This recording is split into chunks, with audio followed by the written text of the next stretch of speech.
오늘은 십자가 보혈의 능력이라 하는 말씀으로 우리 말씀을 함께 나누겠습니다. 지금 전 세계는 아시는 것처럼 미국, 이스라엘 그리고 이란과의 전쟁으로 고통을 받고 있습니다. 전 세계가 이 전쟁의 참혹한 늪에서 신음하고 있습니다. 전쟁이라고 하는 것은 그 일상의 삶을 다 무너지게 만들죠. 그리고 경제 위기를 가져다 주고 에너지 위기를 가져다 줍니다. 전쟁 때문에 기름값이 많이 올랐습니다. 그래서 주유소에는 기름값이 더 오르기 전에 기름을 채워 넣어야 되겠다. 그래서 주유소에 차들이 그냥 줄져 있습니다. 나프타가 플라스틱이나 비닐 봉투를 만드는 원재료잖아요. 그래서 요즘 쓰레기 봉투 사직이 대란도 벌어지고 있다고 합니다. 무엇보다도 전쟁은 수많은 사람들의 생명을 앗아갑니다. 군인들뿐만 아니라 전쟁과 상관없는 사람들조차도 이렇게 희생을 당하고 있습니다. 그래서 미군의 오폭으로 이란의 초등학교에 폭탄이 떨어져서 160명이 죽임을 당하지 않았습니다. 이 전쟁은 두려움과 불안을 넘어서 사람들을 공포에 빠지게 만듭니다. 근데 여러분, 그 전쟁보다도 더 무서운 것이 있는데 그게 뭐냐? 그건 바로 죄입니다. 에덴 동산에서 아담부터 시작되어진 죄는 온 인류를 죄에 빠지게 하고 지옥에 들어가게 만들었습니다. 여러분, 우리 인생은 행복한 것이 중요하다라고 이렇게 생각하면서 사는 분들이 참 많지만 그런 행복보다도 더 중요한 게 있습니다. 그건 죄 문제를 해결하는 것입니다. 사람들은 행복하기만 하면 된다라고 그렇게 여깁니다. 그러나 여러분, 아무리 행복해도 결론이 지옥 가는 거라면은 그 행복은 무의미한 거죠. 그 인생은 잘못 산 겁니다. 그래서 지금 행복하냐 행복하지 않느냐라고 하는 것보다 훨씬 중요한 문제는 뭐냐? 죄 문제를 해결하는 것입니다. 여러분, 성경은 모든 사람이 죄를 범하였다라고 그렇게 선언하고 있습니다. 로마서 3장 23절에 모든 사람이 죄를 범하였다. 모든 사람이라고 했죠. 이 모든 사람에는 한 명도 예외가 없다라고 하는 것입니다. 죄를 범한 사람은 하나님에 가까이 할 수 없고 하나님 계신 천국에 들어갈 수도 없습니다. 죄를 지은 사람은 영원한 죽음에 이르게 되고 마는 거죠. 로마서 6장 23절에 죄의 싹은 죽음이라고 말씀을 했습니다.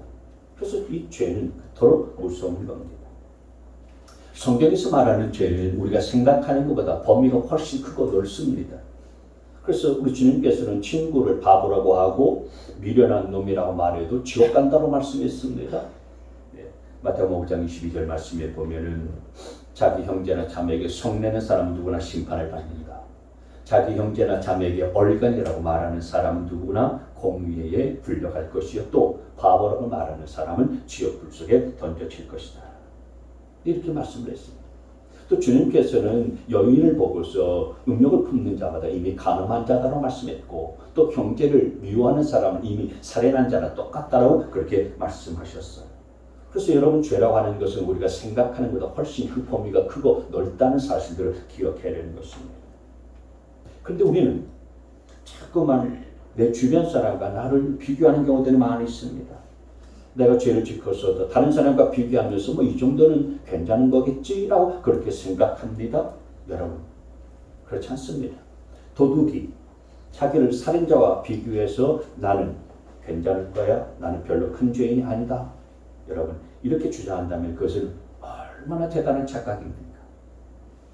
예수님 당시에 바리새인이었었던 사울은 자신을 굉장한 의인으로 생각했어요. 왜냐하면 자신은 유대인 중에 유대인이었고 또 왕족 가문이었었던 베냐민 가문 출신이었었고 뿐만 아니라 당대 최고의 학자인 가말리엘이라고 하는 사람 문화에서 배웠었던 그런 자였었고 또 유대인을 대표하는 바리새인이었고 자기는 로마 신일 걸 가지고 있었던 최고의 신분을 가진 자다라고 이렇게 자랑하면서 교만했기 때문에 자신을 그렇게 의인이라고 생각했어요.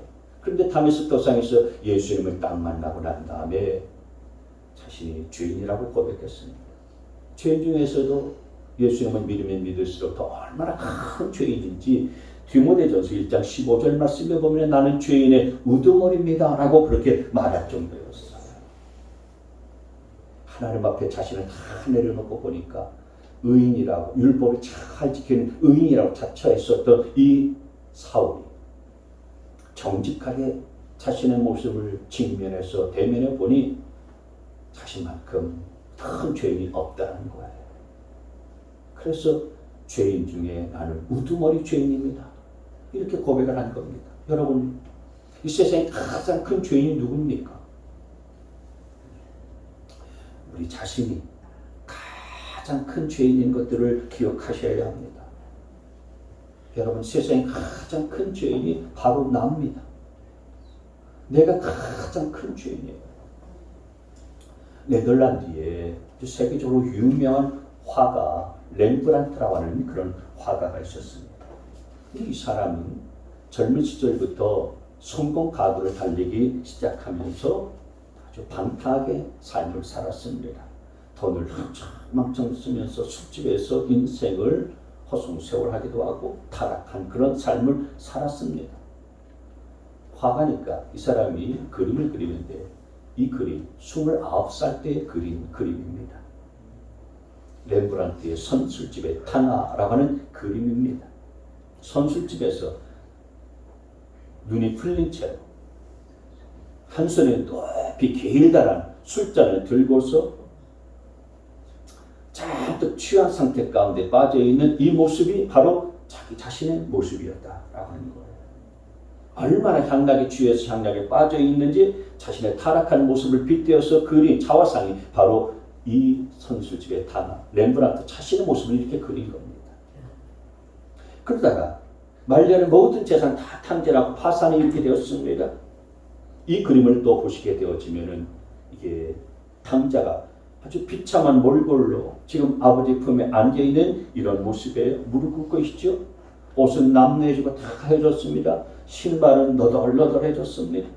렘브란트는 이 탕자의 모습이 꼭 자기와 같아서 빈 털터리로 아버지 하나님의 품에 돌아온 자신의 모습을 빗대어서 이 그림을 그린 거예요. 이때 이 그림을 그렸었던 나이가 72살이었는데 죽기 직전에 그린 그림이에요. 자기가 이 같은 탕자 같은 인생이었다는 거예요. 여러분, 내가 죄인이다 라고 하는 사실들을 아는 사람은 희망이 있어요. 내가 죄인이라고 하는 사실들을 아는 사람은 죄 문제를 해결하기 위해서 노력을 할 거예요. 그리고 방법을 찾을 겁니다. 암에 걸린 사람은 자신이 암에 걸렸다는 사실들을 알아야 병원을 찾아가게 되어지고 약을 먹고 또 나을 수도 있는 거예요. 모르면 그냥 죽는 겁니다. 마찬가지로 내가 죄인이라고 하는 사실들을 모르는 사람은 자기 죄를 덮어두고 살다가 그냥 죽음을 맞이하게 되어지고 영원한 지옥에 가게 되는 것입니다. 그러면 여러분, 죄는 어떻게 해결합니까? 구약시대 때는 어린 양을 잡아서 그 어린 양의 피를 뿌림으로, 제단에 뿌림으로 죄의 문제들을 해결받게 하셨어요. 구약시대 때 그래서 이스라엘 백성들은 매년 6월절이 되어지면은 어린 양을 잡아서 피를 뿌려가지고 1년의 죄를 용서받게 했어요. 하나님께서 그런 법과 그런 율법을 만들어 주셨어요. 그런데 그건 일시적이고 제한적인 거예요. 그건 구약시대 때에 어린 양을 잡아가지고 피 뿌려서 제단에 피를 뿌리고서 죄를 용서함 받게 된 것은 일시적인 거고, 그건 앞으로 오실 신약의 예수님에 대한 그림자에 불과한 거예요. 우리 예수님은 6월절 어린 양으로 나무 십자가에서 인간의 모든 죄와 저주를 다 짊어지시고 골고다 언덕에서 피를 흘리면서 죽으셨어요. 나무에 달리셨다. 저주를 받은 거라고 신명기 21장 23절을 말씀하고 있어요. 나무에 달린 사람은 예수님이시죠. 하나님께 저주를 받은 사람이기 때문입니다. 이 나무, 십자가를 말하는 거죠. 나무에 달린 자 예수 그리스도를 말하는 것입니다. 예수님께서는 하나님께로부터 저주를 받았습니다. 6월절 어린 양으로 인간의 모든 죄를 다 짊어지고 나무 십자가에 달려 저주를 받으시고 피를 흘리시면서 죽으셨어요. 여러분, 죄는 피를 흘리지 않고서는 용서를 받을 길이 없습니다. 그래서 히브리서 9장 22절 말씀에 보면은 피를 흘림이 없이는 죄를 사함이 이루어지지 않는다고 말했어요. 그러니까 누군가 피를 흘려 죽어줘야 죄가 용서받게 된다는 거예요. 여러분, 죄는 불교에서 말하는 것처럼 고행으로 없어지는 거 아닙니다. 죄는 천주교에서 말하는 것처럼 수행을 해야 사라지고 없어지는 거 아니에요. 선행을 해야 없어지는 거 아닙니다. 여러분, 우리가 평생에 지은 죄를 한번 기록해 본다면 얼마나 많을까요? 이 용지에다가 저 여러분의 죄를 다 기록한다면 아마 수천 페이지가 돼도 모자랄 거예요. 그 어마어마한 죄, 그 엄청난 죄를요, 여러분, 고행한다고 해서 내가 선한 일을 하고 그리고 수행을 한다고 해서 그 죄가 없어지고 죄가 다 용서 안 받고 사라지게 될까요? 그렇지 않아요. 내가 평생 지은 죄는 피를 흘려 죽음으로써 대가를 지불해야 하는 것입니다. 근데 누가 내 죄를 대신해서 죽어줄 수 있겠습니까? 내 죄를 대신해서 죽으려면 죄가 없는 사람이 죽어야 되는 건데 세상에 죄 없는 사람이 어디 있을까요? 세상의 모든 사람은 다 죄인이기 때문에 나를 위해서 내 죄를 대신해서 죽어줄 사람이 없는 것입니다. 그래서 내 죄를 대신해서 죽으려면 죄 없는 분이신 하나님의 아들 예수님이 오셔야 하는 것입니다. 그래서 히브리서 4장 15절 말씀에 우리의 대제사장은 우리의 연약함을 동정하지 못하시는 분이 아닙니다. 그는 모든 점에서 우리와 마찬가지로 시험을 받으셨지만 죄는 없으십니다. 예수님은 죄가 없으세요. 그분은 아무런 죄도 아무런 흠도 아무런 티도 없는 분이세요. 그렇기 때문에 그분은 우리의 모든 죄를 대신해서 십자가에 죽으심으로써 우리의 죄를 다 사함받게 하신 줄 믿으시기를 바랍니다. 네. 여러분, 주님께서 이 땅에 오셔서 십자가에 달려 돌아가실 때 마지막 하셨던 말씀이 뭔 말씀이신지 아시죠? 바로 이거예요. 다 이루었다. 다 이루었다라는 말씀입니다. 뭘 다 이뤘다는 것입니까? 이 다 이뤘다라는 말은 헬라어로 테텔레스타이라고 그렇게 말하고 있는데 이건 빚을 갚았다, 대가를 지불했다라고 하는 말이에요. 예수님이 십자가에서 인간이 지은 모든 죄에 대한 대가를 다 치렀다. 저와 여러분의 모든 죄에 대한 대가를 다 지불하셨다. 그게 다 이뤘다는 이 말씀의 의미인 거예요. 예수님이 내가 치러야 할 모든 죄의 대가를 십자가에서 다 치르시고 대가를 다 십자가에서 지불하셨다는 사실들을 믿으시기를 바랍니다. 그래서 예수님의 피는 구약시대 때 어린 양을 잡아서 1년에 한 번씩 죄를 속죄 안 받고 용서 안 받는 것을 넘어서서 그냥 잠시 없애주는 정도가 아니라 영원히 우리의 죄를 다 사하해 주시고 완전하게 없애주신다는 사실들을 믿으시기를 바랍니다. 그러면 이 예수님의 피, 예수님의 보혈은 어떤 능력이 있을까? 예수님의 십자가의 보혈의 능력, 어떤 능력이 있나? 세 가지 말씀드립니다. 첫째, 십자가의 보혈은 모든 죄를 깨끗하게 하는 능력이 있습니다. 같이 한번 읽습니다. 자, 시작. 십자가의 보혈은 모든 죄를 깨끗하게 한다. 여러분, 베드로는 예수님의 피를 그냥 피라고 말하지 아니하고 보혈이라고 말했어요. 베드로전서 1장 19절 시작. 오직 흠없고 점없는 어린 양 같은 그리스도의 보배로운 피로 된 것이니라. 보배로운 피, 그래서 보혈이라고 말하는 것입니다. 이 예수님의 십자가의 보혈이 저와 여러분을 모든 죄에서 깨끗하게 하신다는 사실을 믿으시길 바랍니다. 여러분, 우리가 선하게 살거나 의로운 행동을 하고 어떤 공로나 업적을 많이 세워서 우리가 깨끗하게 되어지고 죄에서부터 사함받게 되는 거 아닙니다. 요한일서 1장 9절 7절 말씀에 보면 하나님의 아들 예수의 피가 우리를 모든 죄에서 깨끗하게 해주시다라고 말씀하고 있는 것입니다. 모든 죄에서라고 했습니다. 이 모든 죄라고 하는 것은 우리의 상식을 뛰어넘어서 우리의 과거의 죄, 현재의 죄, 미래의 죄까지 다 포함하는 것을 말하는 거예요. 예수님의 보혈의 피는 우리의 과거의 죄만 깨끗하게 해주신 것도 아니고 현재의 죄만 깨끗하게 하는 것이 아니라 우리의 미래의 죄까지도 다 깨끗하게 해주세요. 사실일까요? 그렇습니다. 사실입니다. 하나님은 우리의 과거의 죄만 용서하시는 건 아니세요. 현재와 미래의 죄까지도 다 아시고 용서하시는 분이십니다. 우리는 누구에게 내가 네 죄를 그래 용서해 줄게 그러면은 과거의 죄만 용서하는 거 아닙니까? 그러나 하나님께서는 우리의 모든 죄를 깨끗하게 해주신다고 말씀하신 이 말씀 가운데는 과거의 죄뿐만 아니라 현재와 미래의 죄까지도 다 포함하는 거예요. 여러분 우리가 10년 후 2036년이 되면 그 미래의 죄까지도 짓는 죄를 용서해 주신다고는 이것은 참 인간의 생각으로는 이해가 잘 안 되는 거잖아요. 그러니 여러분 10년 후가 됐다고 생각해 보세요. 10년 후면 2036년 아니겠어요? 2036년이 됐을 때 우리의 미래는 이미 과거가 된 거잖아요. 하나님은 시간의 제한을 받지 않으시는 분이시기 때문에 10년 후의 죄도 다 용서하시는 겁니다. 우리의 미래는 하나님 보시기에 그것 또한 과거에 불과한 거예요. 여러분 모든 죄, 과거와 미래와 현재의 모든 죄를 하나님께서 예수 그리스도의 피로 말미암아 깨끗하게 해주신다는 이 말씀 붙들 수 있게 되어지기를 바랍니다. 사단은 우리의 마음 가운데 죄책감을 심어주어서 죄를 짓게 하면 주눅들게 만들어요. 우울하게 만듭니다. 그리고 수치감에 빠지게 만들고 절망하게 만들고 심지어 자살하기까지도 만드는 거예요. 그러나 여러분 어떤 죄가 있을지라도 십자가의 보혈은 그 모든 죄를 다 용서하고요. 용서치 못할 죄가 없다는 사실들을 기억하시기를 바랍니다. 그래서 예수님의 십자가의 보혈의 능력은 우리의 생각을 우리의 상상을 뛰어넘는 거예요.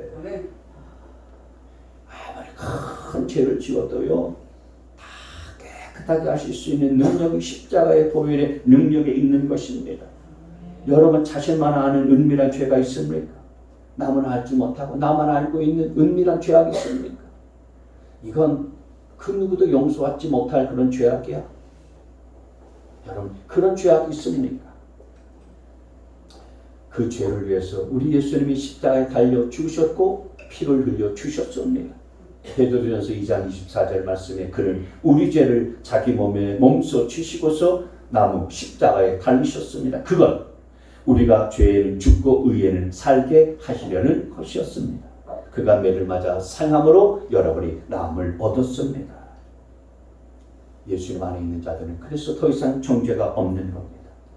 십자가의 보혈의 능력은 우리의 모든 죄를 다 사하시고 깨끗하게 한다는 사실들을 믿으시길 주의 이름으로 축원합니다. 두 번째로 예수님의 십자가의 보혈은 하나님 앞에 나아가게 만듭니다. 같이 한번 읽습니다. 시작. 십자가 보혈은 하나님 앞에 나아가게 만든다. 히브리서 10장 19절 말씀해 보시면은 그러므로 형제 자매 여러분 우리는 예수의 피를 힘입어서 담대하게 지성소에 들어가게 되었습니다. 예수의 피를 힘입어서 지성소에 들어가게 됐다. 구약시대 때 성막이 있었습니다. 하나님이 성막을 만들라고 해서 성막을 만들어 두었는데 그 성막 안에는요 성소와 지성소로 딱 구분이 되어져 있었어요. 근데 이 성소에는 제사장이 다 들어갈 수 있어서 재단에서 제사를 드릴 수 있었지만 휘장을 열고서 지성소에는 제사장들 중에서도 대제사장만 1년에 한 번씩 백성들의 죄를 가지고서 하나님 앞에 나아갈 수가 있었어요. 그런데 그 대제사장이라도 만약에 죄가 있는 상태 가운데서 지성소로 들어가게 되면 그 자리에서 바로 죽었어요. 그렇기 때문에 지성소로 들어가는 것은요 참으로 두려운 일이에요. 두려운 일입니다. 그런데 우리 예수님께서 십자가에 달리실 때에 그 성소와 지성소를 가로막고 있는 휘장이 위에서부터 아래로 찢어졌어요. 마가복음 28장 37절 38절 말씀에 예수께서는 큰 소리를 지르시고 숨지셨다. 그때 성전 휘장이 위에서 아래까지 두 폭으로 찢어졌다. 휘장이 찢어졌다라는 얘기는 하나님과 우리 인간 사이에 막혀졌던 모든 담이 다 없어졌다라는 거예요. 그래서 우리가 하나님 앞에 이제는 대제사장이 아니더라도 하나님 앞에 나아갈 수 있는 은혜를 입게 되었다. 그 얘기인 것입니다. 이건 예수 그리스도의 십자가의 보혈로 말미암아 이루어진 놀라운 일들인 거예요. 십자가의 보혈은 우리로 하여금 언제든지 하나님 앞에 나아가게 만들어 주는 것을 믿으시기를 바랍니다. 우리가 하나님 앞에 나아갈 수 있는 것은 목사만이 아니에요. 선교사님들만이 아닌 것입니다. 착한 일을 많이 하고 공로를 많이 세우고 좋은 일들을 많이 한 사람이 아닌 것입니다. 오직 예수 그리스도의 이 십자가 보혈의 능력을 믿는 자가 하나님 앞에 담대히 나아갈 수 있다는 사실을 기억하시길 바랍니다. 똑같이 예수를 믿어 어떤 사람은 하나님과 멀리 떨어져 있는 사람이 있는가 하면 어떤 사람은 하나님께 더 가까이 나아가는 사람들이 있어요. 무슨 차이입니까? 그 사람이 죄를 많이 지었느냐 안 지었느냐 그 차이가 아니에요. 그건 이 십자가의 보혈의 능력을 믿느냐 믿지 않느냐의 차이인 거예요. 어떤 분을 보면 부부싸움을 하면요 꼭 교회를 안 나와요. 왜요? 싸웠는데 이런 마음 가지고 어떻게 교회 가서 예배 드리느냐? 그 예배 드린다고 하나님께서 받으시겠어? 그런 생각을 하는 거예요. 그거는 십자가 보혈의 능력을 믿지 않는 겁니다. 그건 사단이 속이는 거예요. 너 부부싸움 했잖아. 너 그러고도 하나님 앞에 나아가서 예배 드린다고? 헛수고하지 마라. 너 그러고서도 교회 가냐? 맞는 얘기 같잖아요. 사단이 속이는 거예요. 여러분, 부부싸움을 했든 지지고 볶았든 어떻게 했든지 상관없이 저와 여러분이 어떤 죄를 지어도 십자가 보혈의 능력을 믿고서 하나님 앞에 담대히 나아갈 수 있게 되어지기를 바랍니다. 그게 보혈의 능력을 믿는 자의 특권인 거예요. 우리의 행위를 가지고 하나님 앞에 나올 수 있는 사람이 누가 있겠습니까? 우리가 어떻게 감히 하나님 앞에 나올 수 있겠습니까? 여러분, 내 꼬라지를 보게 되어지면 하나님 앞에 감히 이렇게 담대히 나와서 예배할 수가 없어요. 그러니 그 사단의 속임수에 넘어가면서 그렇지, 나 같은 자가 무슨 예배 드릴 그런 처지가 되나? 여러분, 주님의 십자가에 이런 보혈의 능력을 믿지 않을 겁니다. 예수님의 십자가의 보혈의 능력 때문에 우리는 감히 하나님 앞에 나아갈 수 없었지만 그러나 나아갈 수 있는 힘을 얻게 얻었기 때문에 우리가 주님 앞에 이렇게 담대히 나와서 예배하는 거 아니겠어요? 예수 그리스도의 보혈의 능력 때문에 우리는 하나님 앞에 담대히 나아갈 수 있는 자가 됐다는 사실들을 믿으시기를 바랍니다. 마지막 세 번째로 십자가의 보혈의 능력은 모든 저주를 떠나가게 합니다. 시작. 십자가 보혈은 모든 저주를 떠나가게 한다. 아멘. 이스라엘 백성들이 여러분 출애굽을 할 때에 10가지 재앙을 하나님께서 애굽 땅에 내렸잖아요. 그 마지막 재앙이 장자의 죽음의 재앙이었잖아요. 그런데 하나님께서는 이스라엘 백성들은 그 장자의 죽음과 재앙에서부터 피하게 만들어 주셨어요. 어떻게 하셨냐면은 너희들이 어린 양을 잡아 그리고 그 피를 문설주에 발라 그러면 죽음의 사자가 죽음의 천사가 너희 집은 넘어가게 될 거야. 출애굽기 12장 23절 말씀에 문틀에 피를 발랐으면 그것은 너희가 살고 있는 집의 표적이니 내가 이집트 땅을 칠 때에 문설주의 피를 바른 집은 이스라엘 백성들의 집을 말하는 거죠. 그 피를 보고 어린 양의 피를 보고 내가 너희를 치지 않고 넘어갈 터이니 너희는 재앙을 피하여 살아남을 것이다. 아멘. 내가 그 피를 보고 너희를 치지 않고 넘어갈 것이다. 유월할 것이다. 이게 그래서 유월절이에요. 너희는 재앙을 피하여 살아남을 것이다. 모든 재앙과 저주에서부터 살아남게 되어질 것이다. 어떻게 해요? 어린 양의 피를 문설주에 바르면 그 어린 양은 누구를 뜻하는 것입니까? 그렇습니다. 우리 주 예수님을 뜻하는 것입니다. 그래서 예수님의 보혈은 예수님의 피는 모든 저주와 재앙을 다 떠나가게 만든다는 사실을 믿으시기를 바랍니다. 아멘. 예수님의 보혈의 능력은 우리를 가난에서부터 멀어지게 만들고 부유하게 만들어 주신다는 사실들을 기억하시기를 바랍니다. 고린도후서 8장 9절 말씀 여러분은 우리 주 예수 그리스도의 은혜를 알고 있습니다. 그리스도께서는 부유하나 여러분을 위해서 가난하게 되셨고 그것은 가난으로 여러분을 부유하게 하시는 것입니다. 예수님은 우리의 모든 가난을 짊어지고 저주를 짊어지고 십자가에 죽으심으로 우리의 가난을 가져가시고 우리에게 부요함을 주셨어요. 사람들은 이야기합니다. 유전적으로 물려받은 죄는 없어지지 않는다고. 거짓말입니다. 유전적으로 아무리 우리 할아버지가 술고래 망조, 우리 아버지도 술고래, 그리고 나도 그럼 술고래 망조 된다. 그런 말 믿지 마세요. 그건 예수님의 보혈의 능력, 십자가의 능력을 믿지 않는 거예요. 예수님의 십자가의 보혈, 우리를 모든 저주에서부터 다 떠나가게 한다는 사실들을 믿으시길 바랍니다. 갈라디아서 3장 13절의 말씀으로 확인합니다. 시작. 그리스도께서 우리를 위하여 저주를 받은 사람이 되심으로써 우리를 율법의 저주에서 성량해 주셨습니다. 예수님이 십자가에서 우리를 위해서 모든 인간의 저주를 다 받은 사람이 되셨어요. 그래서 우리를 율법의 저주에서 속량해 주셨다라고 말씀해 주셨어요. 이 속량해 주셨다는 얘기는 옛날에 노예 시대 때에 노예가 있었잖아요. 그 노예를 값을 지불하고서 그 노예를 내가 샀어. 그리고 그 노예를 넌 이제 자유야. 너는 이제 해방된 몸이야. 풀어주는 걸 말하는 거예요. 여러분, 주님은 십자가의 보혈이라는 값을 지불하고 저주의 노예로 살던 저와 여러분을 자유케 해주셨고 해방케 해주셨다는 사실들을 믿으시길 바랍니다. 그래서 여러분, 십자가의 보혈은 모든 저주에서 우리를 자유케 만들어 주는 거예요. 여러분, 자자손손 부모로부터 내려오는 가난의 저주가 다 따라갈 수 있게 되어지기를 바랍니다. 알코올의 저주도 다 따라갈 수 있게 되어지기를 바랍니다. 노름의 저주도 다 따라갈 수 있게 되어지기를 바랍니다. 이혼의 저주도 다 따라갈 수 있게 되어지기를 바랍니다.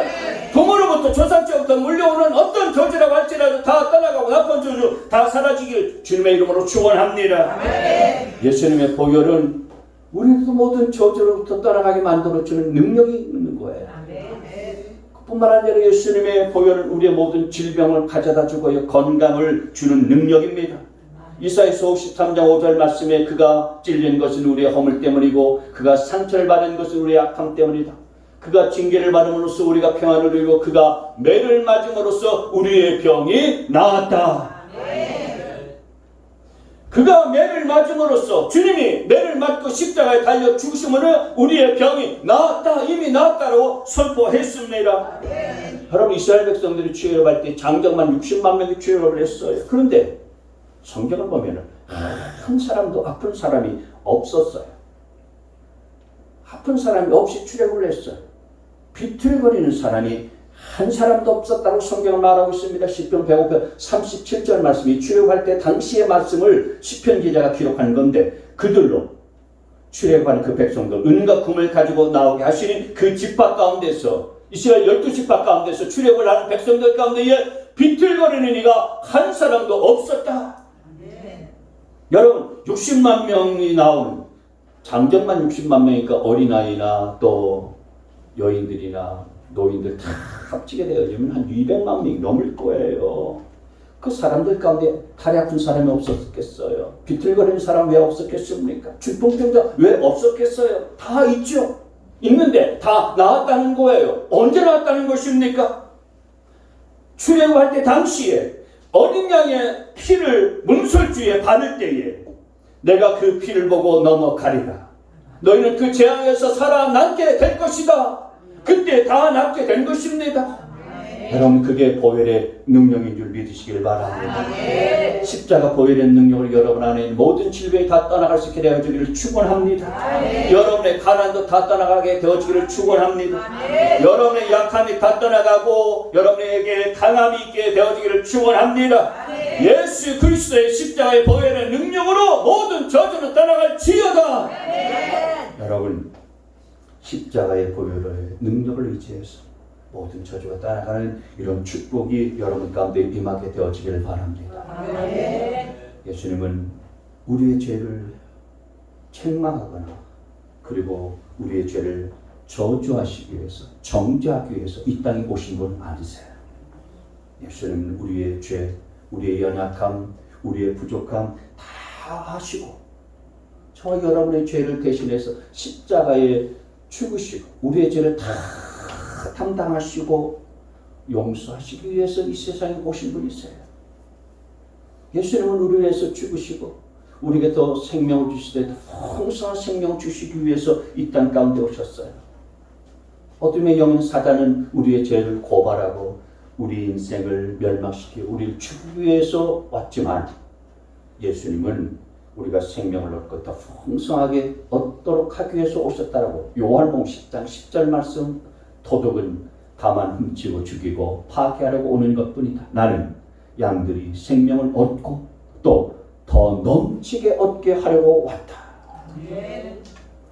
여러분, 예수님의 십자가에 보혈의 능력을 믿으시기를 바랍니다. 오늘 이 십자가의 보혈의 능력을 우리의 모든 죄를 다 깨끗하게 합니다. 십자가의 보혈의 능력을 담대히 하나님의 보좌 앞에 나아가게 합니다. 십자가의 보혈의 능력을 모든 저주 다 떠나게 만드는 것입니다. 여러분이 지은 죄에 주눅들지 않게 되어지기를 바랍니다. 오늘 십자가 보혈의 능력을 믿는 자에게는 상상하지 못할 은혜가 부어지게 될 줄 믿습니다.